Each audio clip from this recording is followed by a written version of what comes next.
Bonjour à tous, ça fait 23 jours que Thomas Coville a commencé sa tentative de record autour du monde à bord de son trimaran Sodebo. Allez, tout de suite, les dernières infos avec Thomas Coville lui-même. On a réussi à le joindre à bord de Sodebo.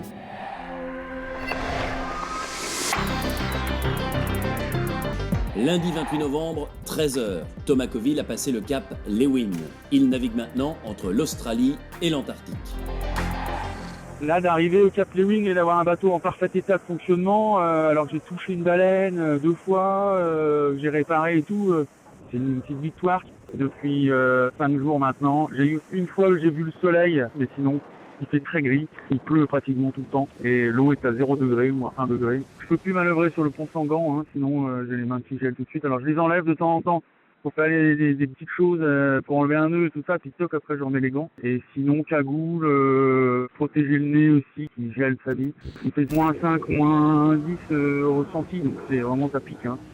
Quitte pas, j'ai de l'eau qui boue sur le feu. J'ai déjà eu paella ce midi, et là, je vais voir purée de bœuf du potager. Donc ça c'est pas mal. Hier, on a frôlé le scénario catastrophe. On était de nuit, le bateau allait très vite, entre 25 et 30 nœuds. J'allais enlever une voile d'avant qui est ma voile la plus lourde, 150 kg. Et il y a une des écoutes qui en descendant la voile a réussi à toucher l'eau et hop, s'est fait embarquer dans l'eau. Et en faisant ça, ça a commencé à tirer tellement fort que je me suis brûlé les mains à retenir la voile. Et là, cette voile, si elle partait dans l'eau avec la vitesse et avec son poids, c'est fini. Donc ça, c'est vraiment les scénarios catastrophes. J'ai tout de suite compris ce qui s'était passé, alors que c'était dans le noir et que c'était à l'avant du bateau que je ne pouvais pas voir. Et là, j'ai réussi à remonter la voile après un effort, mais vraiment énorme. Après, j'ai réussi à reprendre l'écoute qui était passée à l'eau. Et ça m'a pris 1h45 dehors par cette température-là, c'est beaucoup trop long.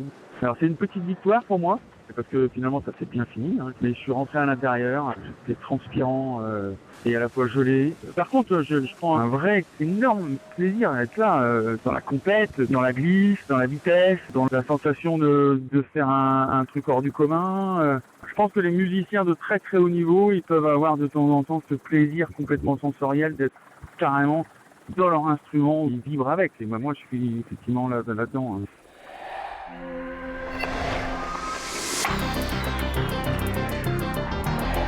Vous imaginez la difficulté de se nourrir sur un record comme celui que tente actuellement Thomas Coville.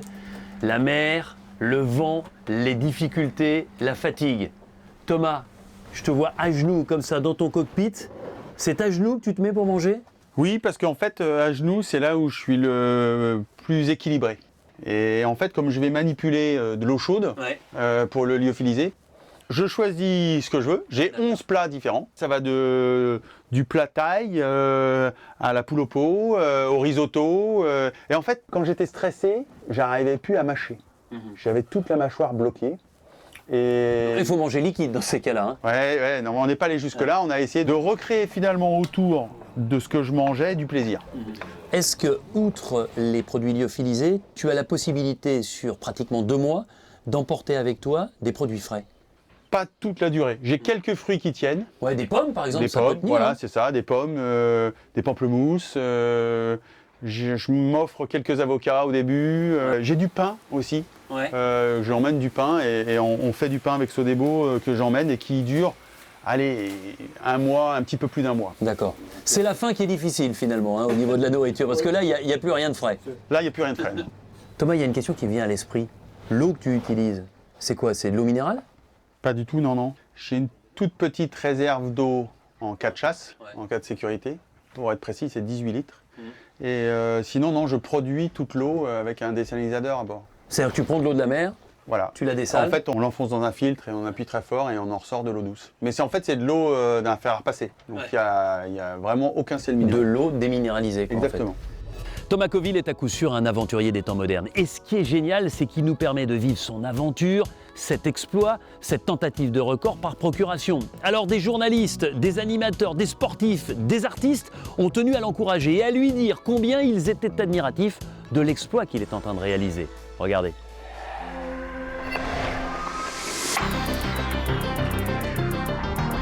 Louis, ça représente quoi un record comme celui que tente Thomas Coville ? Ah bah, ça représente l'aboutissement, je pense, de tout marin, parce que c'est en solitaire, autour du monde, sur les plus grands trimarans disponibles aujourd'hui, les plus performants qui soient. Donc c'est l'aboutissement d'une carrière de marin, donc c'est extraordinaire. Et puis c'est aussi encore une aventure, parce que partir autour du monde sur de tels bateaux, c'est un engagement total, c'est un engagement de vie, c'est un engagement d'expérience, et c'est un engagement aussi de matériel. C'est-à-dire qu'il faut être certain que le matériel aille au bout pour que le marin ne soit pas en danger. Est-ce que c'est un aventurier des temps modernes?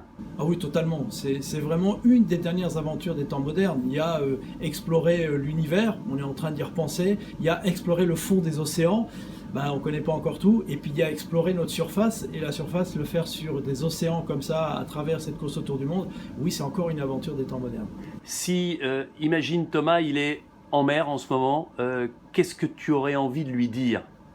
Oh, j'ai envie de lui dire, Thomas, je me souviens qu'on a couru l'un contre l'autre, à l'époque où moi j'étais avec Florence et lui avec Laurent Bourgnon, donc ça remonte, on était déjà en train de naviguer. Et aujourd'hui, je vois tout le chemin qu'il a parcouru, et je pense que, le connaissant un peu, même si les conditions sont parfois compliquées, même si je pense que le bateau doit être très très prenant, très physique, il doit y avoir encore beaucoup de bonheur. Donc je suis un peu jaloux de ce bonheur qu'il a à naviguer sur les plus belles mers du monde. Devant un tel défi, nous sommes encore tous de grands gamins émerveillés. Alors, qui mieux que des enfants de 10 ans dans une classe de CM2 pour jouer les intervieweurs en herbe face à Thomas Coville, qui s'est prêté à ce petit jeu avec beaucoup de gentillesse.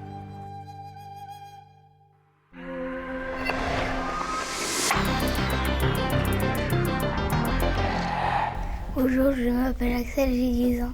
À quel âge as-tu commencé la voile? Alors Axel, j'ai commencé, je devais avoir 12-13 ans, dans une petite école de voile en Bretagne Nord. Est-ce que, à 12 ans, quand tu as commencé la voile, tu imaginais que tu puisses être un marin au long cours, un champion de la course au large? Alors, je ne m'imaginais pas du tout ça.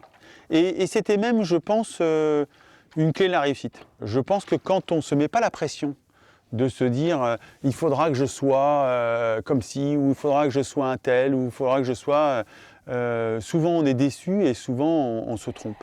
À chaque fois que je venais sur un bateau, et quelle que soit la taille du bateau, je me sentais d'un seul coup libre d'être ce que j'étais à ce moment-là. Et c'est ce que je suis encore aujourd'hui.